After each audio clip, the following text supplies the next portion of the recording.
Morning बच्चों, आज हम आपके पाठ्य पुस्तक आधुनिक हिंदी व्याकरण में से पढ़ेंगे और लेसन नंबर टू का आज हम पढ़ेंगे वर्ण। इसका आज हम पेज नंबर 7 से पढ़ेंगे, 7 और 8 से पढ़ेंगे। तो आप अपने अपने टेक्स्ट बुक वगैरह निकाल लीजिए और जहाँ आप देखेंगे कि किस प्रकार से मात्राएं लगाई जाती है। तो आपने सीखा होगा स्वर के 3 भेद हैं, ह्रस्व स्वर, दीर्घ स्वर और प्लुत स्वर।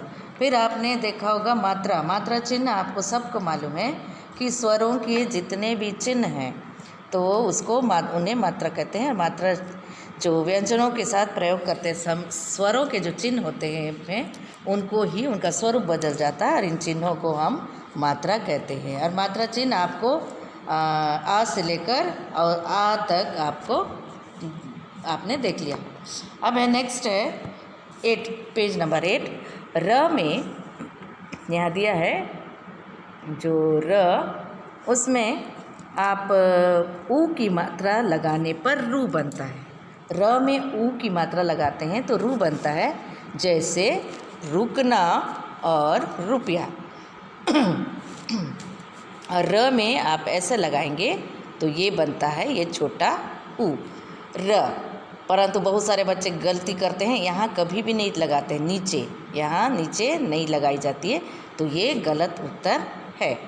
तो आप इसको देखेंगे तो ये बनता है रू। और रू का बनाएंगे तो र में लगाएंगे आप रुकना और रुपया। र में बड़ा ऊ, ये होगा छोटा ऊ और ये है बड़ा ऊ, जिसमें हम इस तरह से लगाते हैं। तो छोटा ऊ और बड़ा ऊ।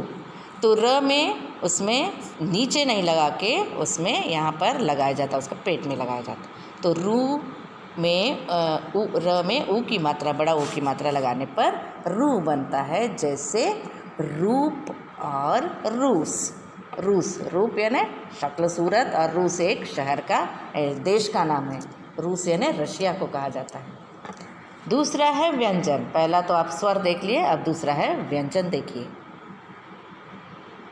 व्यंजन में जिन ध्वनियों का उच्चारण करने के लिए स्वरों की सहायता लेनी पड़ती है, इसका डेफिनेशन है, जिन ध्वनियों का उच्चारण करने के लिए स्वरों की सहायता लेनी पड़ती है उन्हें व्यंजन कहते हैं। और व्यंजनों के उच्चारण में फेफड़ों से निकलने वाली वायु सीधी बाहर नहीं निकलती। जब हम व्यंजनों का उच्चारण करते हैं तो फेफड़े, हमारे जो लंग्स से निकलने वाली वायु जो है, हवा जो है, वो सीधी बाहर नहीं निकलती है। स्वरों और व्यंजनों में अंतर बोलकर अनुभव किया जा सकता है। स्वरों में और व्यंजनों में अंतर बोलकर हम अनुभव कर सकते हैं। नेक्स्ट है व्यंजन के भेद। व्यंजन के 3 भेद हैं, 3 इसके 3 भेद हैं, जैसे स्पर्श, अंतस्थ और ऊष्म व्यंजन। पहला है स्पर्श व्यंजन, अंतस्थ व्यंजन और ऊष्म व्यंजन। व्यंजन के भेद में देखेंगे आप क, जिन व्यंजनों का उच्चारण करते समय हमारी जिह्वा मुंह के किसी न किसी भाग से स्पर्श करती है। जिन व्यंजनों को क से लेकर ज्ञ तक का उच्चारण जब हम करते हैं तो हमारी जीभ मुंह के किसी न किसी भाग से क्या करती है, स्पर्श करती है, उन्हें ही हम स्पर्श व्यंजन कहते हैं। आप कभी शब्द आप बोल कर देखिए, आपका जो जीभ है मुंह के किसी न किसी भाग से स्पर्श करेगा ही। ये जीभ के द्वारा कंठ में तालु, मूर्धा, दांत और ओठों के स्पर्श से बोले जाते हैं और इनकी कुल संख्या है 25। तो जिह्वा के द्वारा कंठ के तालु से, मूर्धा यानी मुंह का हिस्सा ही है, और दांत और ओठों के स्पर्श से बोले जाते हैं, यानी हम मुंह से ही तो बोल रहे हैं, तो गले से, तालु से, मूर्धा से, दांत से और ओठों के स्पर्श से ये शब्द बोले जाते हैं और इनकी कुल संख्या है 25। 25 में है पहला है क वर्ग, क ख ग घ अंग। हम बोले हैं तो सिर्फ ये कंठ से ही वो आवाज़ निकलती, कंठ यानी गले से, क ख ग घ अंग। च वर्ग में तालु से बोला जाता है, जैसे च छ ज झ य। ये है तालु का, तालु यानी जो जी ऊपर हिस्सा होता है उसे तालु कहते हैं। देन ट वर्ग, ये है मूर्धा जिसमें थोड़ी हवा निकलती, ट ठ ड ढ न, इसमें से थोड़ा हवा भी निकलती है। त वर्ग में देखिए दांत का प्रयोग होता है, त थ द ध न। देन नेक्स्ट है प वर्ग, प ये है ओंठ से बोले जाते हैं, ये किससे बोलते हैं? ओंठ से। प फ ब भ म, इसमें होंठ हमारे ऊपर नीचे होते हैं, इसको देखेंगे। हिंदी में ड और ढ, इनका उच्चारण स्थान मूर्धा है, इसलिए इन्हें भी स्पर्श व्यंजन माना जाता है, क्योंकि ये भी हमारे मुंह के अंदर से ही बोले जाते। तो ड और ढ, तो इन्हें भी स्पर्श व्यंजन में ही माना जाता है। ख नंबर है अंतस्थ व्यंजन। जिन व्यंजनों को मुंह के अंदर ही बोला जाता है उन्हें अंतस्थ व्यंजन कहते हैं। इनके उच्चारण में मुंह पूरा नहीं खुलता है।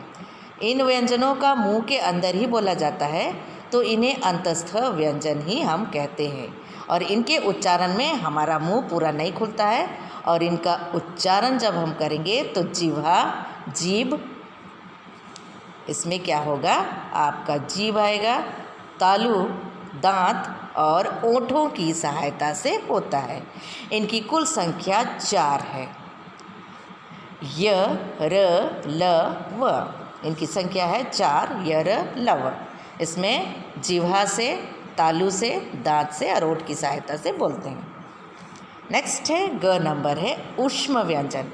इसमें थोड़ी ऊष्मा निकलती है, नहीं गर्म श्वास निकलता है। जिन व्यंजनों का उच्चारण करते समय मुंह में ऊष्मा अर्थात गर्म श्वास उत्पन्न होता है उन्हें ऊष्म व्यंजन कहते हैं, और इनकी संख्या भी 4 है। जैसे हम किसी इन व्यंजनों को जब हम बोलते हैं तो हमारे मुंह से ऊष्मा निकलती, गर्म श्वास उत्पन्न होता है, तो इसको बोलने के लिए थोड़ा हमें जोर से बोलना पड़ता है, और संख्या में 4 है। जैसे श, स और ह, तो ये शब्द हैं 4। हिंदी में इन व्यंजनों के अतिरिक्त कुछ अन्य व्यंजनों का भी प्रयोग किया जाता है, और ये स्वतंत्र व्यंजन नहीं है, ये 2 भिन्न व्यंजनों को आपस में मिलाकर बनाए जाते हैं। हिंदी में इन व्यंजनों के अतिरिक्त कुछ और व्यंजन हैं, तो इन व्यंजनों को क्या प्रयोग किया जाता है, क्योंकि इनसे हम शब्द बनाते हैं, और ये स्वतंत्र व्यंजन नहीं है, परंतु 2 व्यंजनों को मिलाकर बनाए जाते हैं, जो हम आगे की क्लास में देखेंगे और पढ़ेंगे। Thank you.